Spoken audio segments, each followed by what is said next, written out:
მოგესალმებით ძალიკო მევესალმებით ჩვენს მაყურებელს. ახლა მე მგონი ეგვიპტური იეროგლიფებით არ იყო ის ნაწერი, რომ გაშიფრვა დაჭირდეს და შემდეგ ამ გაშიფრვას ინტერპრეტაცია აბსოლუტურად არასერიოზულად მიმაჩნია. ძალიან მკაფიო და ღია ტექსტით, შავით თეთრზე დაწერილს რაღაცა ინტერპრეტაციები მოაბა, იმიტომ რომ არ ჭირდება ამ ტექსტის ინტერპრეტაცია, საკმაოდ განმარტებითი იყო. მარკო რუბიოს განცხადება იყო ერთგვარი რაღაცა, ხო იცით, ვისაც კითხვა არ უყვარს, იმისთვის ფილმი არსებობს, ან სერიალი, ან რაღაცა ნახატებიანი წიგნი და ეს იყო ერთგვარი, რომ მარკო რუბიო ამ ყველაფერს რაღაცა ილუსტრაცია მიცათ, რომ ამ ტექსტში მარტივად წერია. გზავნილი არის ძალიან მკაფიო, თავარი ამ გზავნის ადრესატი, რა თქმა უნდა, არის ქართული ოცნება. იმ პოლემიკამ, რომელზეც თქვენ აკეთებთ აქცენტს, ზაალ არის იმ პოლემიკის შინაარსი აბსოლუტურად აცდა რეალობას და რეალობა არის, რომ გზავნილის მთავარი სამიზნე არის საქართველოს ხელისუფლებად წოდებული ქართული ოცნება, რომელმაც გადაუხვია იმ ტრაექტორიიდან, რა ტრაექტორიასაც ჰქვია ცივილიზებული სამყაროს ნაწილი იყოს და ეს იქნა ნათქვამი აგრეთვე კონგრესში. გზავნილი მიდის ქართული ოცნების მიმართ, რომ თუ ისინი პირველ რიგში არ გამოასწორებენ ვითარებას, ხო? ყველანაირი ზედმეტი მიბმების გარეშე, რაც წერია იმ ტექსტში, არ გამოასწორებენ არსებულ მძიმე ვითარებას. არ შეწყვეტენ თავისი პოლიტიკური ოპონენტების დევნას, არავითარი წინსვლა ან ცვლილება შეერთებულ შტატებთან შესაბამისად ცივილიზებულ სამყაროსთან ურთიერთობაში არ იქნება. და მეორე ნაწილი არის, რომ ამის პარალელურად ქართული ოპოზიციური სპექტრი და ამ კონკრეტულ შემთხვევაში ქართული ოპოზიციური სპექტრის ის ნაწილი აქცენტირებული, რომელიც იყო ამ შეხვედრებზე, ხო? ძლიერი საქართველო, ერთიანი ნაციონალური მოძრაობა, კოალიცია ცვლილებებისთვის, გახარიას გუნდი. ამ ოპოზიციამ უნდა წარმოადგინოს საქართველოს ამომრჩეველი კონსტიტუციურ ორგანოებში. ეხლა ადამიანები ზოგადად მე ესეთ ამ გამოთქვას ძალიან დიდ პატივს ვცემ, რომ ყველა ადამიანი ნებისმიერ საკითხს გასაზღვრავს თავისი გაფუჭებულობის და გამომდინარე ბოდიშსვიხთი ამ ტერმინისგან, მაგრამ რატო წავიდა უცებ რაღაცა კონსპირაციის თეორიები, განათლებული ხალხი საერთოდ კონსპირაციის თეორიებთან აკავშირში ვართ, რომ ლაპარაკი არის რაღაცა გაუგებარ კონსპირაციის თეორიებზე, სიების აღდგენაზე რაღაც უბედურებას. და რატო არ არის ლაპარაკი არჩევნებზე, მარტივად ვსვამ კითხვას.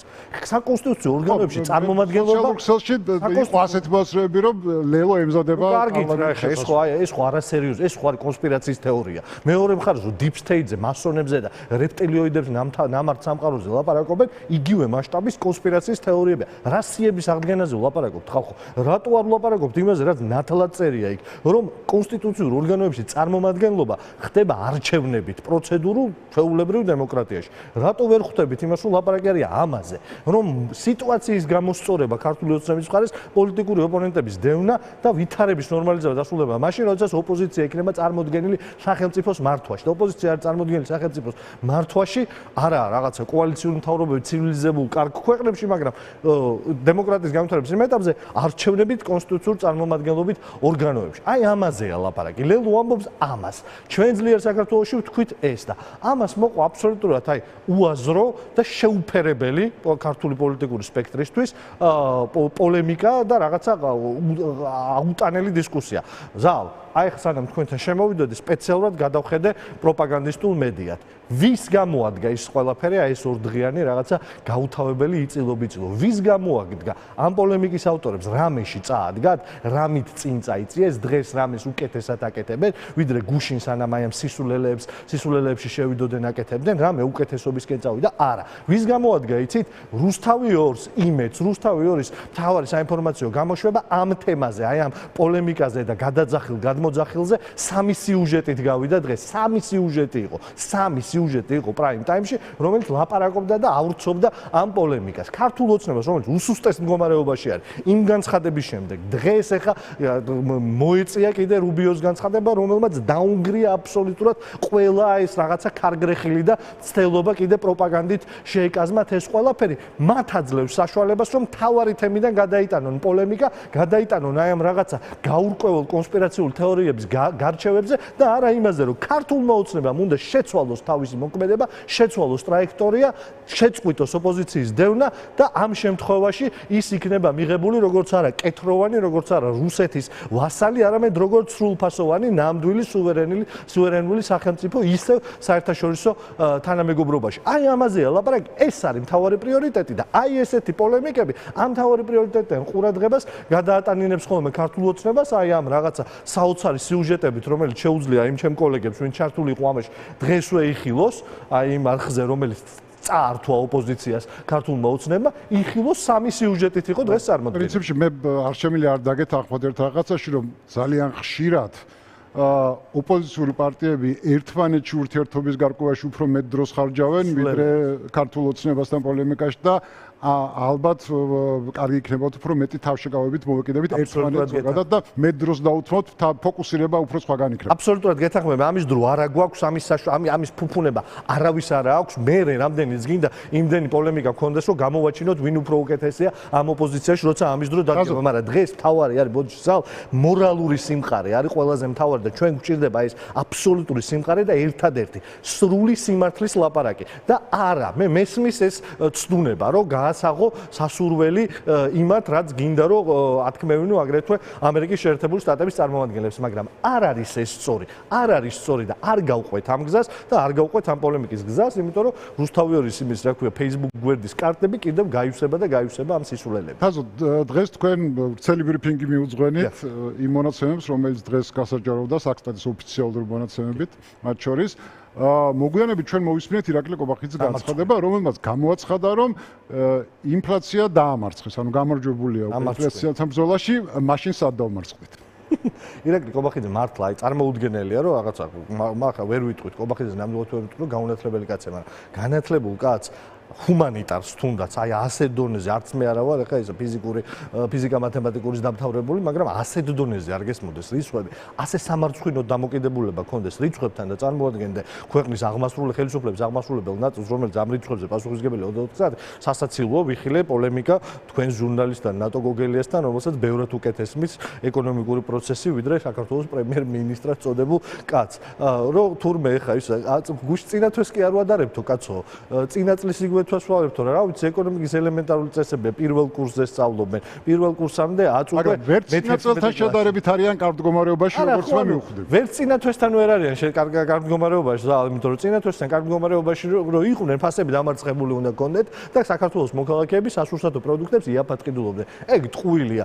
წინათვესთან უკეთესად რო იყვნენ, დღეს ბენზინი არ უნდა ღირდეს ის რაც ღირს, მაგრამ ის ღირს რაც ღირს და ეგ არის რეალობა და წინა წელთან შედარებით, ანუ ეკონომიკის ელემენტარული წესებისა და კანონების მიხედვით საქსტატის სახელმწიფო სტატისტიკის დეპარტამენტი თვლის ისე, როგორც უნდა დათვალოს. ამაშიც არ არსებობს რაღაცა ბიძინას მეთოდები, აქ ვერ იქნება გამოყენებული, იმიტომ რომ ხო რაღაცა ეს ინტელექტუალური სიმწირე ეხა მთლად ეკონომიკის წესებს ნუ გადაწყვეტება, თხოვნა მექნება რაღაცა წმინდა დატოვონ.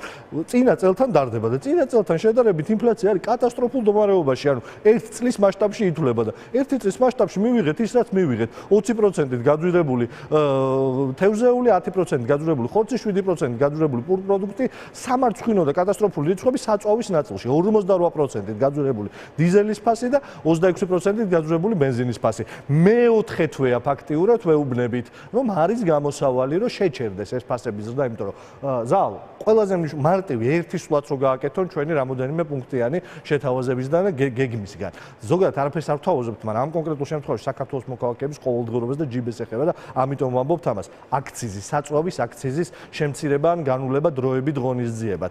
ეს ნიშნავს, რომ საწვავის ფასი თუ რაღაცა ნიშნულზე დავიჭირეთ და აი ამან მიცა შვება საქართველოს მოქალაქეებს, ეს მიცემს შვებას ზოგადად მთელ ქართულ წარმოებას, ბიზნესს, მთელ სერვისს და ყველა პროდუქტს შესაბამისად შეაჩერებს. თუ არ დაწევს პირველ ეტაპზე, იმიტომ რომ ცუდია გლობალურ ბაზარზე ვითარება, შეაჩერებს ფასების ზრდას, იმიტომ რომ საწვავის ფასს გავლენა აქვს აბსოლუტურად ყველა პროდუქტზე. ამას ემატება ის, რომ 33% დენის გადასახადი გაუძვირეს. რა ინფლაციის შეჩერებაზე მელაპარაკებიან ხალხო? 33%-ით მესამე დენის გადასახადს რო გააძვირებ. როგორ გინდა რომ რამის ფასი დააკაო და ეს კაცი არის უვიცი და ყველაზე მთავარი რაც არის, მე ვფიქრობ ყველაზე გულწრფელი დღეს ეკონომიკის მინისტრის მოადგილე იყო, რომელმაც პირდაპირ თქვა, რომ რატომ ელოდებოდით საერთოდ რამის გაიაფებას. ის კაცი აი აგრეთვე ხა იმ კაცს ბევრ რამეს კარგს ვერ ვიტყვი მასზე, მაგრამ ერთი რაც შეიძლება თქვა, რომ ფინანსისტი მაინცაა და ეს საქმე ესმის და აგერ წამოწდა, ხო იცით, სიმართლე ყოველთვის ისეთი ინსტინქტურად ალაპარაკებს ამ ადამიანებს და წამოწდა ეხა პროფესიული სიმართლე, რომ რატო ელოდებითო, იმიტომ რომ ის არ ელოდება, იმიტომ რომ მან იცის რიცხვების გამოცნობა, ამოცნობა 1, 2, 3 როგორ გამოიყურება, მე ის არა ქვე გრაფიკებში როგორ უნდა წაიკითხოს რაღაცები, ეს ყველაფერი იცის ამ კაცმა და იცის რომ არ უნდა ელოდოს ფასების შემცირებას, ვითარებაში როდესაც საწვავის ფასი მზარდია, სახელმწიფო ამისთვის არ არაფერს არ აკეთებს და არ ვიცი ირანის იმას რა ქვია რევოლუციის მცველებს ელოდება თუ ტრამპს როდის დაამთავრებენ იქ ოპერაციას თუ ჰორმუზის სრუტეზე რამე გავლენა აქვს ბიძინა ივანიშვილს ესეც გვითხრან კიდე ამას თუ ელოდება იმიტომ რომ რაც მის ხელშია იმას არ აკეთებს აქციზის შემცირების სახით და მეორე დენის გადასახადს უძვირებს თელ საქართველოს 33%-ით და რა უნდა ეხლა რომ დენის გადასახადს რო გაუძვირებს აქაც რა ჰარი პოტერი მიეხმარება იმაში რომ ის რა ქვია ჯადოსნური ჯოხით ფასები დააკლოს ამიტომ ეს ყველაფერი სინამდვილეში გამოიყურება ძალიან სამარცხვინოდ ძალიან სასაცილოდ არაპროფესიონალურ დინეტანტურ მდგომარეობაში იგდღებს კიდე ერთხელ კობახიძე თავს და კიდე ერთხელ ვიტყვი მე-6 თვეა უტიფრად ატყუებს საქართველოს მოქალაქეებს რომელიც აი ყოველ დღე და ყოველ თვე თეთრებს ითვლიან იმისთვის რომ აერჩიონ რა უფრო პრიორიტეტულია დენი რო არ ჩაუჭრან ის საკვები რო არ დააკლონ შვილებს ის თუ მედიკამენტები ქონდათ თავისი მშობლებისთვის თაზო გუშინ გავიგეთ რომ სვანეთში გამრიცხველება იწყება ანუ ეს უკანონო მაინინგების სისტემის წინააღმდეგ ბრძოლა რაღაც ზოგადად თუ რამე უკანონო მუშაობს ამის წინააღმდეგ ბრძოლის წინააღმდეგ არავინ არ არის უკანონო არ უნდა იყოს ქვეყანაში არაფერი მაგრამ რატომ მაინდა-მაინც სვანეთი და არა ის დიდი ქალაქები სადაც მართლაც 100-ჯერ დიდი საწარმოები მუშაობს ამ მაინინგის რატო არა თბილისი სადაც კოლ-ცენტრები მუშაობს თაღლითური რომელიც ნახევარსამყაროს ყოლიფავს რატო ეს არა მაგალითად რატო არა ის რაღაცა უკანონო ტრაფიკი ყველანაირი ტიპის პროდუქციის რომელიც რუსეთში მიდის და წესთან უნდა მიდიოდეს მაინინგი რომელიც ყველგან არის და რა ვიცი თბილისის გარეუბნებში იქნება თუ ეს სხვაგან და თუ ვინმე მაინინგს მიადგა ისევ სვანეთში კაი სხვებს ყველაფერს თავიდანვე რატომღაც სვანებს გადაეკიდენ და არავის არ ურჩევ საქართველოს ისტორია ვინც კარგად იცის და რამოდენიმე წიგნი მაინც აქვს საკითხული ქართული ლიტერატურის არავის არ ურჩევ რომ აი სვანებს ესე დაეჯახოს როგორც ეხა დინარაძემ გადაწყვიტა და ყელყელაობა და ძალით ვაშკაცობა სვანებთან დაჯახებით სვანეთში ერთი კაცია ვინც კურირებს დიდ ნაწილს ამ ყველაფრის და ვინც არის ადგილობრივი ესეთი რაღაცა ოდიოზური ფეოდალი ეს არის ვიტია ჯაფარიძე ვიქტორ ჯაფარიძე დეპუტატი ვითომ ოპოზიციონერი ქართული ოცნების დეპუტატი ვიტია ჯაფარიძეს მიადგენ პირველ რიგში ვიტია ჯაფარიძეს მოთხოვონ თავის მაინინგებს მიხედოს და იმ თავის კლანის მაინინგებს მიხედოს თავი დაანებონ სვანეთის მოსახლეობას ის რომ უკანონობა რა თქმა უნდა აღმოფხვრილი უნდა იყოს ეს ცალსახაა ის რომ ბოროტად არ უნდა იქნეს გამოყენებული საქართველოს სახელმწიფო სიკეთეები ესეც ცალსახა არის ოღონდ ორმაგი სტანდარტებით რომლითაც ქართული ოცნება ცხოვრობს იმ ორმაგი სტანდარტებით ძალ რომელიც ერთ-ერთი ყველაზე ბოლო გამჭვირვალობა საერთაშორისო გამჭვირვალობა საქართველოს გამოავლინა ეხა კიდე მხოლოდ უკანასკნელ 6 თვეში 33 დამატებით კორუფციის ფაქტი უმაღლეს პოლიტიკურ რანგებში. როდესაც ჩვენ გვყავს მთავრობის ადმინისტრაციის უფროსი, რომელიც ისეთი უტიფარია, რომ ფოტოებში გადაღებული თავისი მეუღლის და თავისი ეს სასაცილო არ არის ნამდვილად, როდესაც რამოდენიმე 10,000-იანი ტანსაცმელი აწვიათ და აქსესუარებს ატარებენ და იმდენად უტიფარია და იმდენად მართლა ნამუსგაწყვეტილია ეს ხალხი, რომ იძახის რომ ესო ფეიკი არისო, კაცო, ლილოზე ვიყიდეო თუ რა ვიცი მე. კიდე სა და ფეიკებით დავდივართ მე და ჩემი ცოლი. ამისიც კი არ წხვენია, ოღონდ დამალოს ის რომ ცხოვრობს ფუფუნებაში. ანუ ესენი ფუფუნებაში უნდა ცხოვრობდნენ, სვანებს უნდა დაერიონ. ვიტია უნდა იყოს კარგად, იმიტომ რომ ვიტია ჭირდება მაგრამ დანარჩენ სვანებს დაერევიან და გამრიცხველიანებას და არ ვიცი რაღაც სისხლის სამართლის საქმეებით დაემუქრა. ხა თუ გამრიცხველიანებაზე არის ლაპარაკი, ეკონომიკის მინისტრი გამოსულიყო, ვინც ენერგეტიკას კურირებდა.